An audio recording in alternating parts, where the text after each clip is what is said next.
P4, right? अच्छा, P4 again, we're going to look at some of the questions. So please बेटा, prior table आपके mind में होना चाहिए, मुझे क्योंकि कुछ चीज़ें याद रहती हैं प्रायर टेबल की, so that's why I am bit fast है. Okay, the symbols of the element of the period 3 of the prior table are shown, right? ये थर्ड पीरियड आपको दिया हुआ है, ग्रुप 1 2 3 4 5 6 7 8, मैंने इनके ऊपर अपने ग्रुप नंबर्स डाल लिए. Write the symbol of the each element which form a stable ion of plus 2 charge. Again Mg would form a plus 2 charge, right? यहाँ पे is the least reactive in the period, that is going to be argon because that's group 8 noble gas. Is used in water treatment, chlorine, right? Forms an oxide which is the main impurity in iron ore. Main impurity in iron ore is basically silica. मैंने बताया था कि sand हमेशा आपकी जो जो जो आप करते हैं एक्सट्रैक्शन, उसमें sand डलती है, जिसकी वजह से हम कैल्शियम कार्बोनेट डालते हैं. कैल्शियम कार्बोनेट देता है कैल्शियम ऑक्साइड, और कैल्शियम ऑक्साइड रिएक्ट करता है सिलिकॉन ऑक्साइड के साथ to give you calcium silicate, CaSiO3, right? और calcium silicate as a slag हम रिमूव करते हैं, right? Just reminding you from iron extraction. Okay, is an important component of fertiliser. Important component, so that would be phosphate, right? उसको कहते हैं DAP, di amine phosphate, right? DAP आपने नाम सुना होगा, बहुत पाकिस्तान में तो बहुत फेमस है ये, राइट? Diamine phosphate. तो DAP खाद जो है वो जो बनाते हैं वो बेसिकली फॉस्फोरस. तो आपको मैंने कहा था कि आपकी जो phosphorus, potassium, sodium and urea, ये बेसिकली आपके, या नाइट्रोजन कह लो, right? In general nitrogen booster होती हैं. तो ये चार एलिमेंट जो हैं ये आपके एज अ फर्टिलाइजर काम करते हैं, राइट? एमजी मैं भूल गया, MgV. तो नाइट्रोजन और Mg तो एक्सट्रीमली इंपॉर्टेंट है प्लांट्स के लिए. Nitrogen for growth, Mg for the development of chlorophyll, right? और बाकी के बाकी जो है ये जनरल प्लांट की ओवरऑल ग्रोथ को इफेक्ट करते हैं. So that would be phosphorus hair.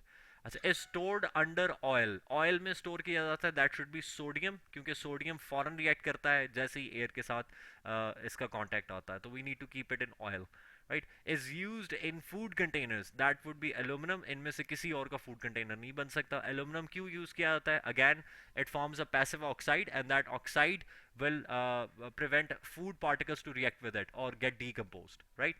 Okay, is found in the ore zinc blend, right? Zinc blende के अंदर आपके पास क्या मिलता है? फर्दर आपको मिलता है sulphur. Again this is not part of your course any more. ये पहले होता था, अब 23 ऑनवर्ड के जो सिलेबस है उसमें जिंक की एक्सट्रैक्शन नहीं है, राइट? अभी हमने देखा था कि सल्फर डाइऑक्साइड से हमने इसको एक्सट्रैक्शन की हमने बात की थी, right? Okay, question number 2. Calcium hydroxide is slightly soluble in water. Slightly soluble. Calcium hydroxide can be made by the reaction of calcium with water. Write the chemical equation for this. So calcium plus H2O will give you calcium hydroxide, right? Whole twice. तो now just to balance this, आपके पास दो hydrogen ये दो बनते हैं, दो oxygen, तो यहाँ मुझे 2 लगाना पड़ेगा, right? अच्छा, जब ये 2 लगेगा तो कीप इन माइंड कि यहाँ पे मेरे पास H2 भी रिलीज होनी चाहिए, राइट? क्योंकि चार हाइड्रोजन बनेंगे तो one needs to be balanced here. This is your balanced equation for this. Okay, name another substance that reacts with water to form calcium hydroxide. Another to form this, that should be calcium oxide. जब ये भी पानी में add किया जाता है तब भी आपके पास कैल्शियम हाइड्रोक्साइड ही बनता है, right? Whole twice. So this is called lime water. Name the substance. This is called lime, right? Remember these, ये हमेशा याद रखने चाहिए आपको. Calcium oxide, limestone is calcium carbonate, and lime water is basically calcium hydroxide, right? ये आपको तीनों नाम मैंने पहले भी रिमाइंडर दिया हुआ कि remember these things. Okay, when calcium hydroxide dissolves in water, it dissociates into ions and forms weakly alkaline solution. Suggest the pH of aqueous calcium hydroxide. यहाँ कोई definitive answer नहीं है क्योंकि weakly कहा है, तो you can go from anything from 8 to 10 तक की आप कोई भी वैल्यू ले सकते हैं, right? Anything from 8 to 10 is acceptable. ये वीक होते हैं, तो I am just taking up 9, right? Okay, give the formula of the ion responsible for making the solution alkaline. Formula of the ion responsible for making this, that should be OH negative, right? क्योंकि जब calcium hydroxide को मैं पानी में डालूंगा तो ये calcium positive और OH नेगेटिव में कन्वर्ट होगा, राइट? -1 में, राइट? और 2 लगेंगे ये, राइट? ये तो पॉजिटिव है, ये तो नहीं देगा आपको कोई अल्कलाइन बिहेवियर, ये देगा, right. If you remember acid और बेस पे मैंने कहा था कि आपके पास पीएच स्केल तो होता है, आपके पास पीओएच स्केल भी होता है, राइट, अल्कलिनिटी वाला, बट ये आपको नहीं पढ़ाया जाता, सिर्फ आपके कोर्स में पीएच है, right. Lime water is a saturated solution of calcium hydroxide, right. Lime water saturated solution, saturated से मुराद है कि इसमें जितना मर्जी मैक्सिमम आपने कैल्शियम ऑक्साइड जितना डिसॉल्व हो सकता था वो आपने डिसॉल्व कर दिया। Name the gas lime water is used to test for, that is a CO2 test, right. Now if you remember मैंने आपको कहा था कि P4 में या थ्योरी पेपर में आपका वो जो टेबल जो मैंने आपको याद करने को कहे ATP के लिए, वो कुछ क्वेश्चंस आते हैं, this was one question 1 mark, आगे भी आपको कुछ नजर आ जाएगा, राइट।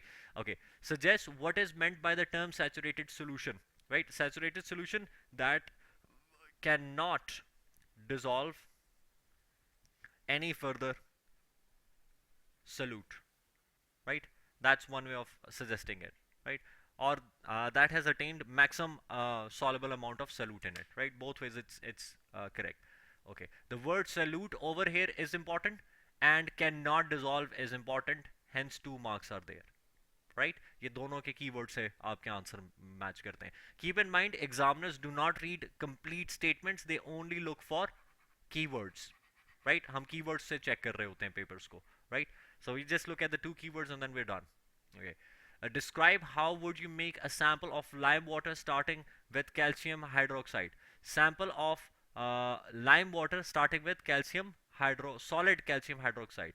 तो आप सैंपल ऑफ लाइम वाटर कैसे बनाएंगे? लाइम वाटर क्या क्या करेंगे?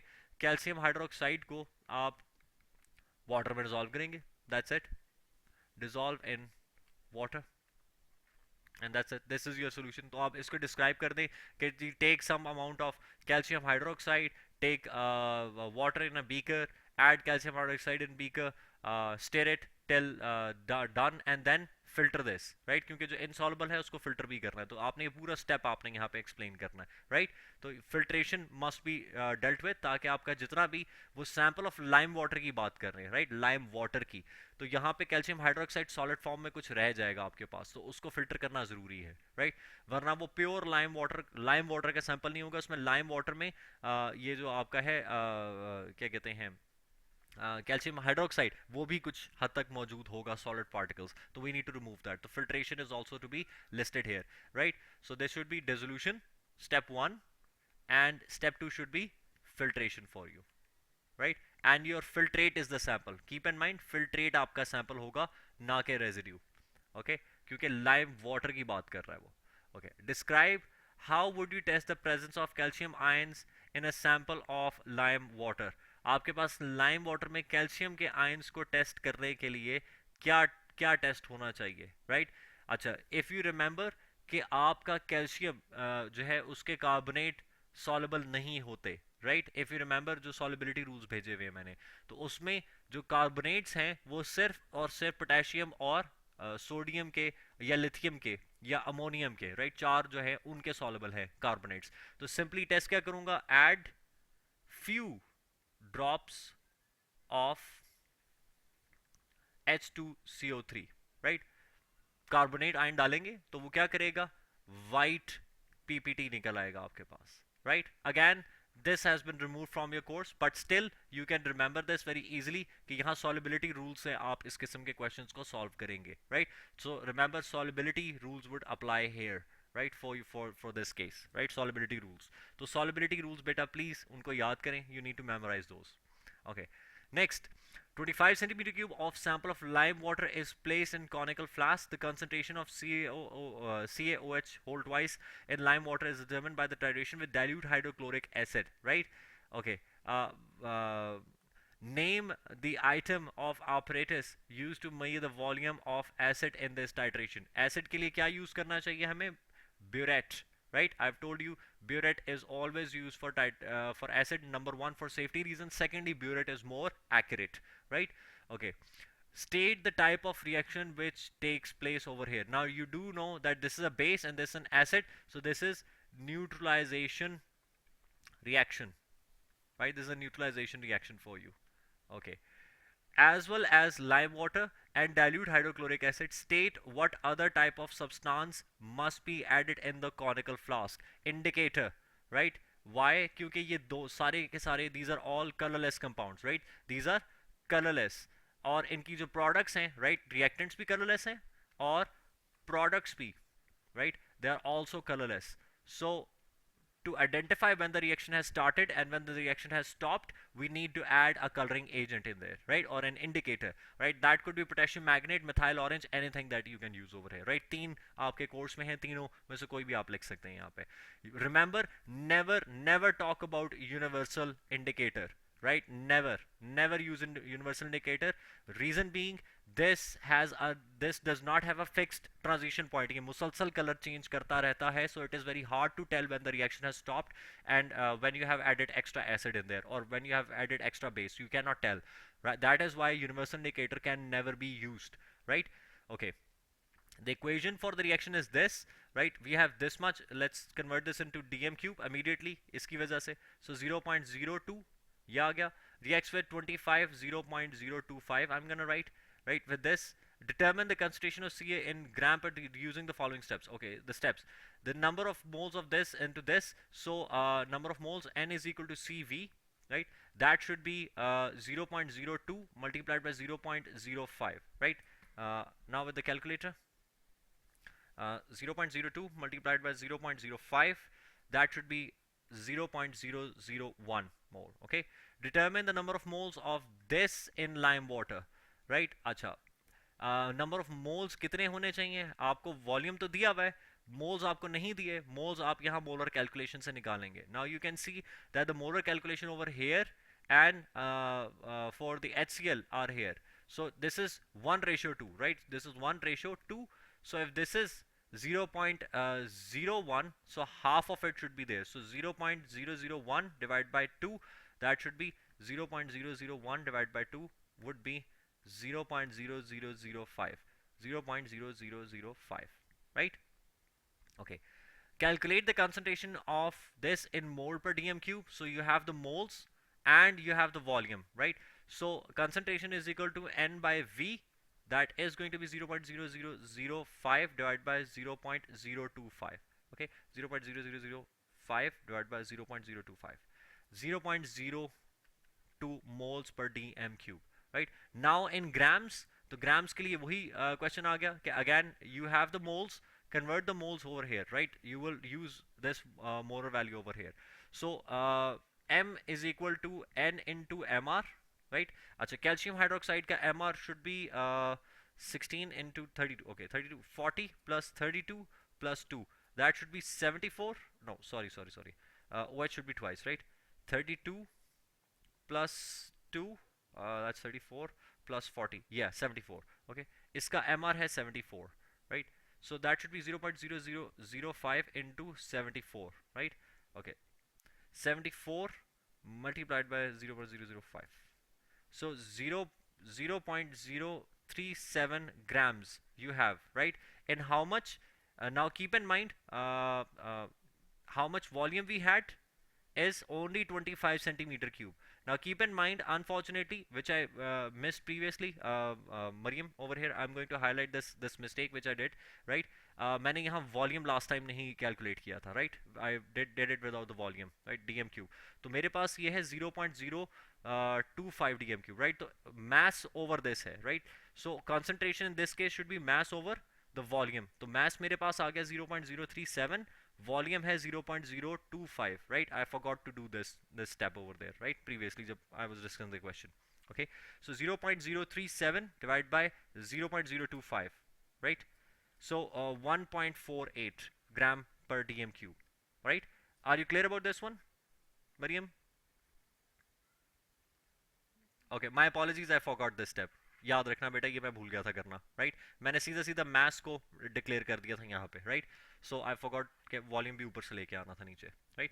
सो रिमेंबर दिस एज वेल, क्योंकि ये यूनिट से आप फॉर्मूला निकालेंगे, राइट? वॉल्यूम है डीएम क्यूब में, मैं उसको एज एस डीएम क्यूब में ले गया था, राइट? ये सीएम क्यूब में दिया हुआ था आपको. Okay, right, moving on to the next question. The transition elements are found in the middle block of the periodic table. Middle block, right? Chromium has several isotopes. Manganese has only one isotope. State what is meant by an isotope. Atoms having same atomic number but different mass numbers, right? Right, same atomic number, mass number, 1 plus 1 is the key over here, right? State the nucleon number of manganese. Nucleon number is number of protons plus number of neutrons, right? So magnesium is 12 और इसमें 12 ही आपके पास protons होते हैं, तो that is basically 24, right? mass number को nucleon number भी कहते हैं, right? Okay, complete the table to show the number of protons and neutrons and electrons in chromium this. Now keep in mind यहाँ पे charge भी दिया हुआ है आपको, right? तो सबसे पहले तो proton, which is the atomic number, that is 24. Neutrons, 52 minus 24, that should be like 26, right? Or 28, right? Let me just do this. Okay, 52 minus 24, yeah, 28. So 28 neutrons, but keep in mind I have a plus 3 charge. That means I have lost 3 electrons compared to the number of protons, so there should be 21. अगर ये negative ion होता तो मेरे electrons add होते compared to the protons, right? Since it's a positive ion, so positive will have loss of electrons, right? Keep the loss in mind, okay, with the charge. ये कई दफ़ा ये tables में आपके साथ ये करते हैं ये काम, okay? One chemical property of transition element is that they form colored compound. Give the colors of the following hydrated salts. Again सीधा सीधा इन्होंने ये सवाल आपसे पूछ लिया. Hydrated copper sulfate, that is blue, and hydrated cobalt chloride, that is pink, right? I told you कि इनके color swap होते हैं. This goes to white and this goes to blue upon heating. ये pink तब होता है जब ये hydrated होता है, right? ये blue होता है जब ये dry होता है, right? So we're just supposed to be writing the hydrated bonds, okay? Right. State other two chemical properties. Keep in mind यहाँ पे बच्चे गौर से नहीं पढ़ते, chemical लिखा हुआ है, physical नहीं लिखा हुआ, तो यहाँ conduction और इस किस्म की बात आप नहीं कर सकते, right? State two other chemical properties. They have variable oxidation state, right?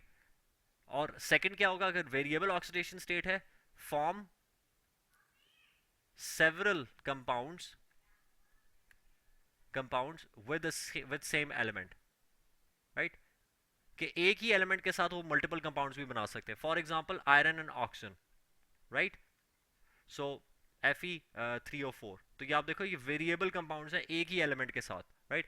Just with oxygen they can make multiple compounds. आप ऑक्सीजन का एलिमेंट के बजाय आप यहाँ ऑक्सीजन भी लिख सकते हैं, राइट?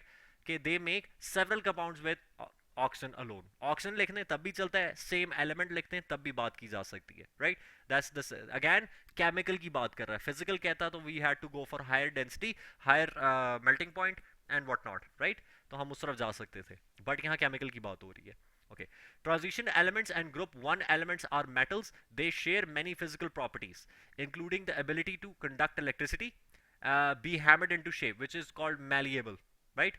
कि हम इसको malleable कर सकते हैं, इसको हम shape कर सकते हैं. Explain why the transition elements and group they conduct electricity. We call it delocalized electrons due to metallic bond, right? Metallic bonds. All right. Okay, state the property that describes the material which can be hammered into shape. अभी मैंने बात की कि that is called malleable, right? कि आप उसको shape कर सकते हैं, malleable. Remember, ductility is not hammering into shape, right?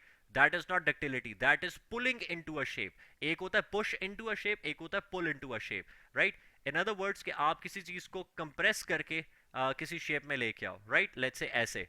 तो दिस इज कॉल्ड मैलिएबिलिटी.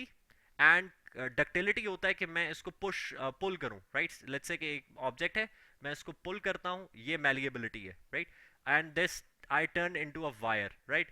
तो वायर ड्राइंग जिसको हम कहते हैं ना, तो ये बेसिकली पुलिंग की वजह से आ रही है, तो इसको आप कहते हैं ductility, right? Remember the difference है, दोनों सेम प्रॉपर्टी. और ये क्यों होती है? This happens due to slip, right? ये स्लिप का कॉन्सेप्ट मैंने डिस्कस किया था.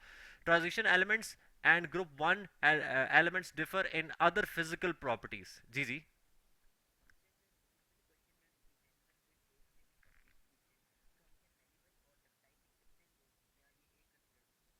मैलिएबल और डक्टाइल बेटा एक कंसिडर होंगे, ठीक है, for now.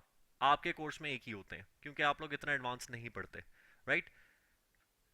You get the idea. आप वहां पे कंडक्शन, थर्मल और डेंसिटी की बात कर लें, right? You have many other properties to discuss, right? Okay, जबकि डक्टिलिटी और मेलिबिलिटी की बात करें तो बेटा वो सारी मेटल्स की तकरीबन एक जैसी है, including transition and non transition. ठीक है, क्योंकि नॉन ट्रांजिशन तो ज़्यादा डक्टाइल है आपके पास, right? We'll get to see in this question.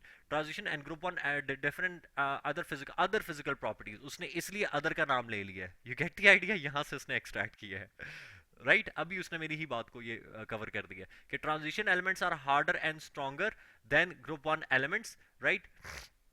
थोड़ा सा फर्क है उसमें, जरूरी नहीं है, क्योंकि हमारे पास एक Hg है, वो भी एक ट्रांजिशन मेटल है जो कि लिक्विड फॉर्म में होती है, right? So we have exceptions here, but generally आपके कोर्स में हम इतना डिस्कस नहीं करते इनको, we just need to talk about other power. Describe other two ways that the physical properties of transition elements occur from group one elements. Number one, melting point, right?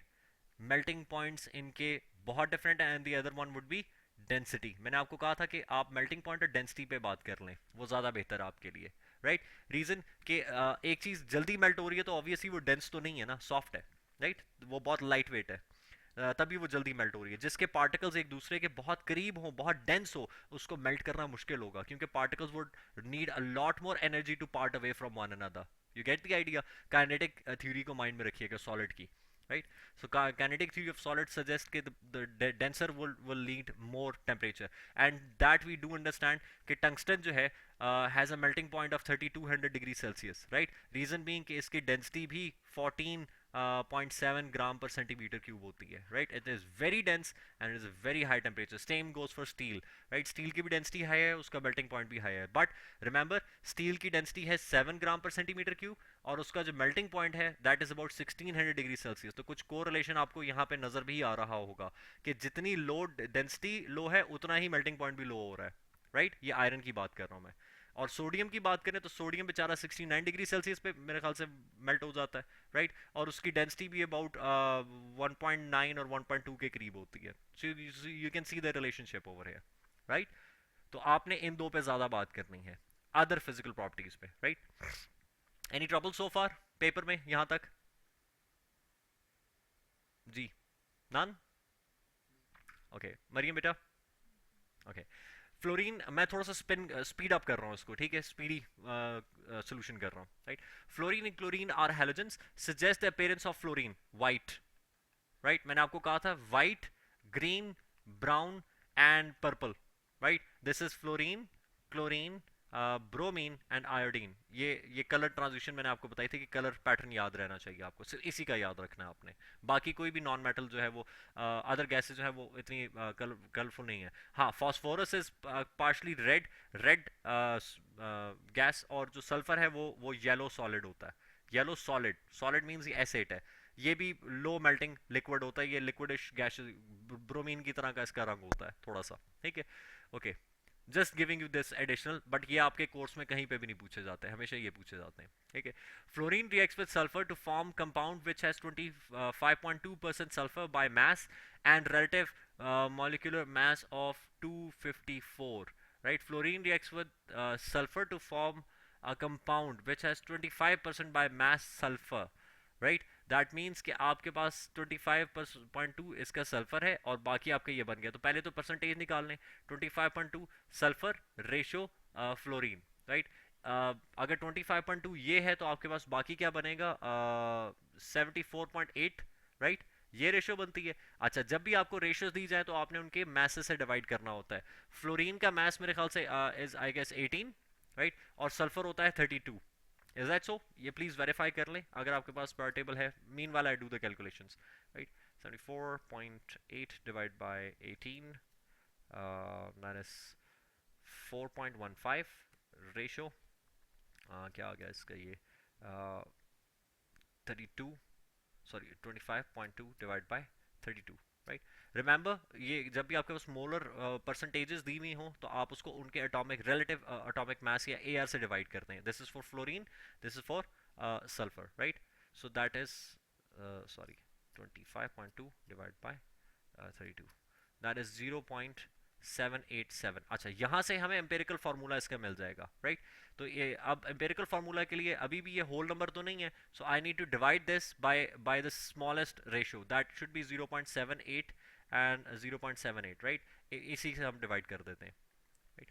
तो that should become 1 ratio, sulphur की बात करो, sulphur ratio fluorine क्या बनता है 4.15 divide by 0.78, right, and 75, so 5, so 1 ratio 5. That means the empirical formula is uh, sulfur 1 and fluorine 5, right. अच्छा, अब इसका आपको मॉलिक्यूलर मैस दिया हुआ है, एमआर दिया हुआ है, राइट। यहां से आप इसका एम्पेरिकल फार्मूला मैस निकालेंगे, राइट, एम्पेरिकल फार्मूला मैस। सो एम्पेरिकल फार्मूला मैस क्या होना चाहिए, 18 इंटू 5, दैट इज 90 प्लस 32, तो 122 is the empirical formula mass, right. तो हमेशा आपके पास जो मॉलिक्यूलर फार्मूला के लिए मल्टीप्लायर आप निकालते हैं, that is empirical, sorry, M R divide by empirical formula mass, that should be 254 divided by 122, right.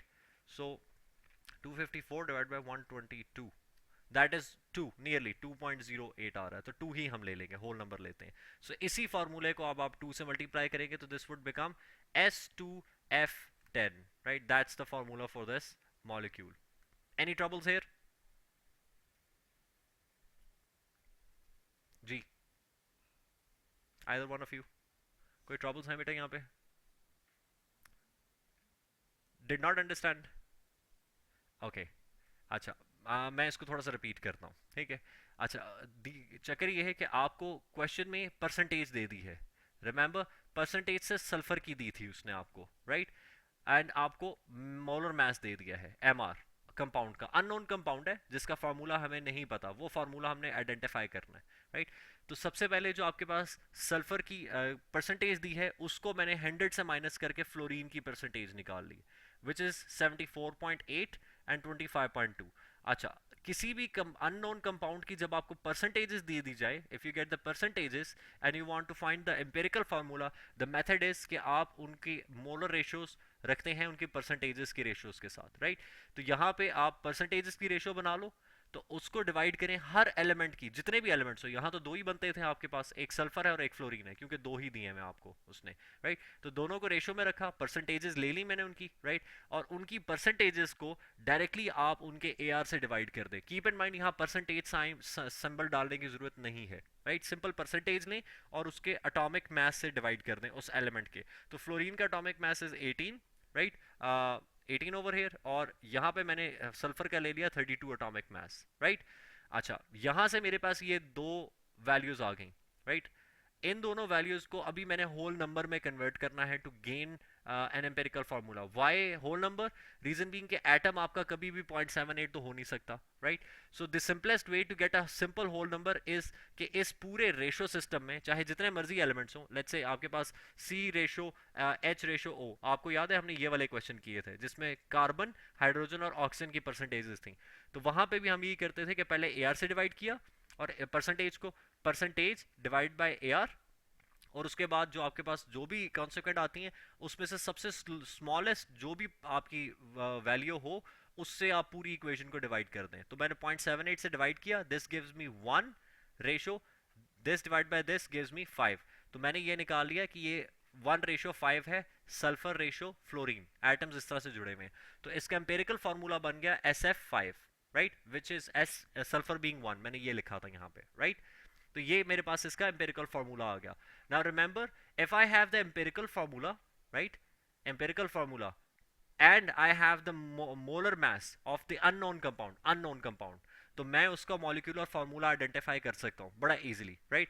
And the method is very simple कि आपके पास जो अननोन फार्मूले के लिए जो मुझे मॉलिक्यूलर, मेरे पास एम्पेरिकल फार्मूला है ना, तो मुझे एम्पेरिकल फार्मूला क्या होता है, empirical formula is the simplest ratio between the atoms, right. In other words, this S1F5 come from the some other ratio of this and this.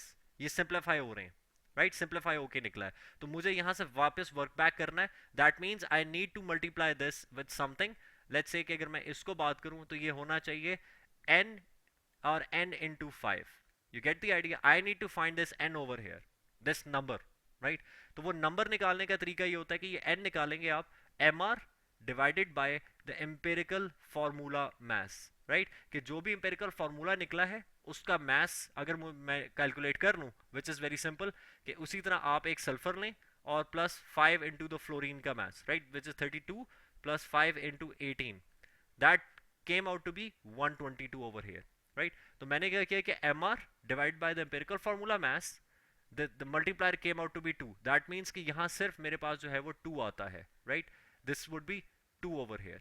So I will now rewrite its molecular formula like this: 2 into 2 into 5, so that should be S2 and F10. I hope that clarified some of it, if not all. जी मरियम बेटा, थोड़ा सा confuse हो बड़ा डर के yes बोला है I can understand, no problem बेटा। ये क्वेश्चन एक आध आप ट्राई करोगे ना खुद से, ये थोड़ा सा कंफ्यूजिंग है। ये वाला क्वेश्चन मैंने बताया पेपर मैंने चुन के निकाला है, इसमें कुछ ऐसे अब्सर्ड किस्म के क्वेश्चंस हैं। आपको जो ज़्यादातर क्वेश्चंस मिलेंगे ना वो ये वाले मिलेंगे, और ये आसान है, ये वाले बहुत आसान है आपके लिए, ये वाले ट्राई करना पास पेपर ना बंडल में से, राइट। तो गिव इट अ ट्राई, अगर नहीं होता फिर मुझे मैसेज करना, मैं आपको दोबारा एक्सप्लेन वहां पे भी कर दूंगा उस क्वेश्चन में भी, राइट। इस क्वेश्चन को खुद से भी ट्राई करना, राइट। ये आई अपलोड दिस वीडियो, ये पेपर नंबर ये है, राइट। ये पेपर नंबर आप वीडियो में से देख लेना, मैं भी शेयर भी कर दूंगा, लिख भी दूंगा आपके लिए, राइट। ओके, कंटिन्यूइंग फर्दर, ये एक इंडिपेंडेंट क्वेश्चन है, बड़ा यूनिक क्वेश्चन है, तो has nothing to do with rest of the paper. Okay, nitrogen trichloride is a covalent compound, complete the dot and cross diagram of this. Now remember, nitrogen is 7 and chlorine is 17, right? अच्छा, मजे की बात है, this is in fifth group and this is in seventh group, right? This is -1, this is -3. So in other words, nitrogen के पास outer most में 5 होने चाहिए और इसके आउटर मोस्ट में 7 इलेक्ट्रॉन्स होने चाहिए, right. This is the only the outer electrons to be displayed, right. Okay, तो अच्छा बन क्या रहा है, NaCl3, तो यहाँ पे सिंगल बॉन्ड्स हैं, right. So I am going to just take crosses for this, तो क्रॉस क्रॉस और क्रॉस, ये नाइट्रोजन के हो गए, तो नाइट्रोजन के ये मैंने 5 पूरे कर दिए, right. 2 unbonded and 3 bonded electrons. अच्छा, बाकी अब मैं लेता हूँ डॉट्स की फॉर्म में क्लोरीन के, तो 1 2 और ये 3, राइट। लेकिन क्लोरीन के कितने होने चाहिए, 7, so I still need to make 6 more dot electrons for each one of them, right. Okay, ये आपका मॉडल कंप्लीट होगा once you make the outermost. This is now complete. Any troubles here? Okay समी, I hope you're with me. ये समझ आया था by the way आपको समी, you this one? Okay, all right. Again, this takes a little bit of practice. 3-4 questions आप कर लेंगे ना ये वाले, तो you will be through with this, right? हमने करने हैं फिर भी, nonetheless हम खुद भी करेंगे ये live, right? Okay, lithium chloride LiC is an ionic compound. Complete the dot and cross diagram to show the electron arrangement changes in this. अच्छा, lithium is a positive, तो ये तो -1 होगा, right? अच्छा, क्लोरीन की बात करें तो सॉरी +1 होगा, माइनस लिख दिया, दिस इज -1, राइट, LiCl। अच्छा, अब आउटर मोस्ट की बात करेंगे तो देखें लिथियम का उन्होंने इंटरनल ऑर्बिट नहीं बनाया, रीजन बीइंग कि अगर Li की बात करूं तो इसके आउटर मोस्ट में 1 और अंदर 2 होते हैं, राइट। जब ये वाला ट्रांसफर हो गया इलेक्ट्रॉन तो पीछे उसके ये वाले 2 बचेंगे, तो इसलिए उन्होंने ड्रॉ नहीं किया। So we just need to draw this cross and cross. Keep in mind ये डॉट में है तो ये क्रॉस में होना चाहिए। अब इसका आउटर शेल भी मुझे ड्रॉ करना पड़ेगा, this is for 3 marks, right, keep in mind. तो यहाँ पे एक क्रॉस मुझे शो करना है, बाकी सारे मुझे डॉट्स लगाने हैं, राइट, क्योंकि क्लोरीन के अंदर 17 इलेक्ट्रॉन्स होते हैं। आई हैव ओनली इनसाइड अंदर जो है वो सिर्फ 10 ड्रॉ हुए हैं, तो बाकी के 7 मुझे आउटर ड्रॉ करने थे। यहाँ पे ऑल्दो इन्होंने स्टेट नहीं किया कि आपने आउटर मोस्ट शेल्स ड्रॉ करने हैं, you should be able to identify कि क्या ड्रॉइंग में मिसिंग क्या है, राइट। इसमें सेकंड शेल मैं नहीं ड्रॉ कर सकता क्योंकि लिथियम का तो बेचारे के होता ही 3 है, राइट। अगर आपके लिए ये थोड़ा डिफिकल्ट हो तो इमीडिएटली आप पीछे पीरियोडिक टेबल में जाके उसको आइडेंटिफाई कर सकते हैं कि एलिमेंट कहाँ पे है और क्या एटॉमिक नंबर है, and then you can fill this up. Okay, explain in terms of attractive forces between particles why LiCl is a solid at room temperature but NCl is a liquid with at low boiling point, right? Reason being कि LiCl is ionic, right, compound, hence has strong, remember the word electrostatic is what the examiner is looking for, right? आयनिक के बाद electrostatic और strong electrostatic की बात करनी है। Strong electrostatic forces which makes it solid at RTP, room temperature and pressure, while NCl3 has covalent bonds which have weak और no attractions, right? होती हैं अट्रैक्शन, होती हैं वीक अट्रैक्शन, आप कह दो तो ज़्यादा अच्छा है। Weak attraction between molecules, right? यहाँ पर मॉलिक्यूल्स जो हैं वो स्ट्रॉन्ग इलेक्ट्रोस्टैटिक फोर्सेस की वजह से अट्रैक्टेड होते हैं, right? So that they form a lattice, right? यहाँ लैटिस बन रहा होता है, यहाँ पर इन मॉलिक्यूल्स होते हैं जो जिनके दरमियान वीक अट्रैक्टिव फोर्सेस हैं, right? Attractive forces also known as London forces. I don't know why British are so, you know, concerned about their name, although this is called van der Waals forces, लेकिन उन्होंने इसका अपने subject के लिए अपना नाम भी इजाद कर दिया हुआ है, right? I hope this is understandable, very easy to explain. Okay, next, the reaction scheme shows 5 organic reactions numbered 1 to 5। अच्छा, ये एथेनॉल से सारा कुछ बना है, इफ यू रिमेंबर ये वही चार्ट उठा के दे दिया है पूरा आपको, ठीक है? अच्छा, एथेनॉल को जब आप 2 को करें, अच्छा ये देखो, कार्बन डाइऑक्साइड वाटर, तो ये तो बर्निंग है, राइट? कंबस्शन इसको कहते हैं, बर्निंग ना लिखना, combustion, sorry, even I wrote the wrong word, this should B combustion. अच्छा, एल्कीन से एल्केन में जा रहे हैं, तो ये आपके पास क्या है? हाइड्रोजनेशन, हाइड्रोजन ऐड हो रही है, राइट? एडिशन है, हाइड्रोजन, एडिशन ऑफ हाइड्रोजन। अच्छा, एल्कीन से ethanol is steaming, right? Hydration इसको कहते हैं, hydration, right? The right word is hydration, right? अच्छा, एथेनॉल से कंपाउंड C5, एथेनॉल को कंपाउंड C, हमें नहीं पता कि कंपाउंड C क्या बना रहा है, राइट? अच्छा, शुगर से एथेनॉल, तो शुगर से एथेनॉल कैसे होगी? फर्मेंटेशन, इफ यू रिमेंबर, यहां क्रैकिंग नहीं आ सकती क्योंकि शुगर है, ग्लूकोज है, राइट? तो name reaction 1 fermentation, name reaction 2 and write the chemical equation for this. Come on, this is called combustion, right? और केमिकल रिएक्शन इसका होगा एथेनॉल का C2H5OH plus O2 gives you CO2 plus water, right? अब इसको balance करना बहुत जरूरी है क्योंकि 3 मार्क्स हैं, तो 1 मार्क बैलेंसिंग का है यहाँ पे, स्ट्रेट ऑन। अच्छा, स्टेट सिंबल्स मैं नहीं लिख रहा जल्दी में, आप लोगों को बेटा स्टेट सिंबल्स लिखने चाहिए, ठीक है? और बर्निंग होगी तो रिमेंबर ये भी गैशियस फॉर्म में होगा, स्टीम बनेगी, लिक्विड नहीं बनेगा आपके पास, ठीक है?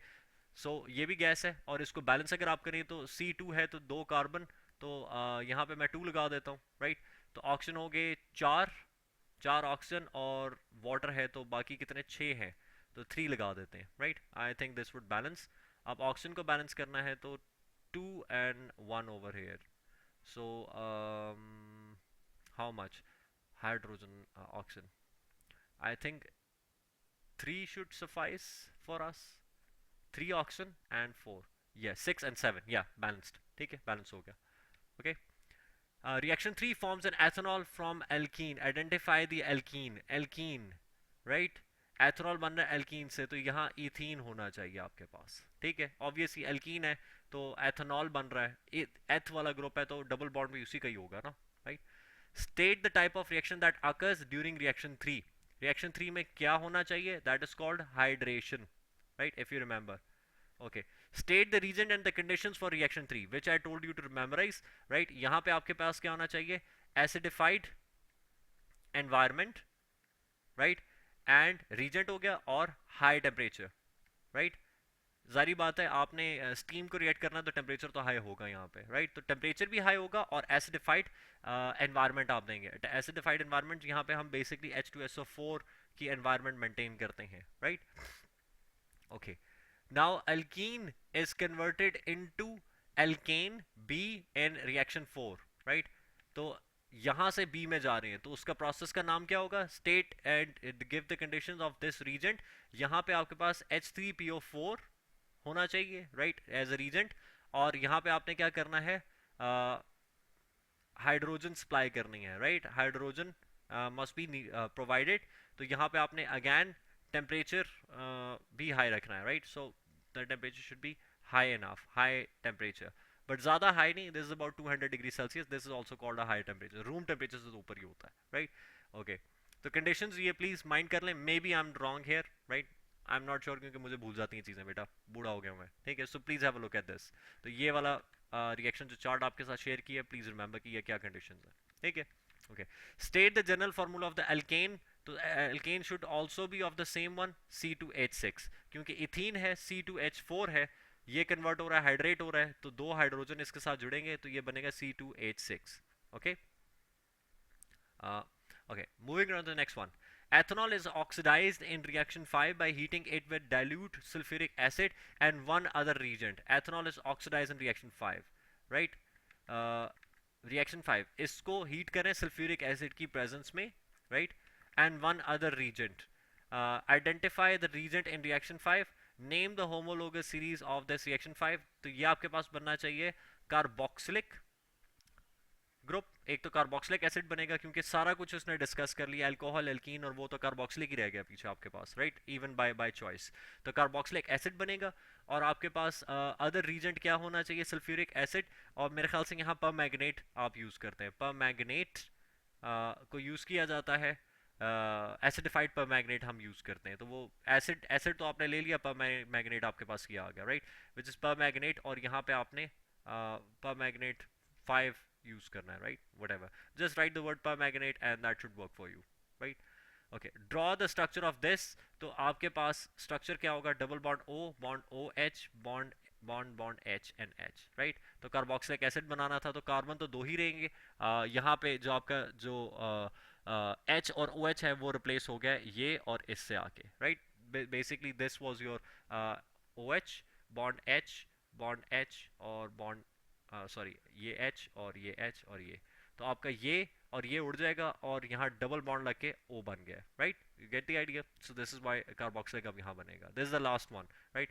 और एस्टो तो बना नहीं सकते यहाँ पे, तो आपकी चार ही रिएक्शन है, राइट, इफ यू रिमेंबर इसमें ये चार्ट में जो आपको याद रखने थे, राइट। तो एक कार्बोक्सिलिक ही बचता है पीछे आपके पास।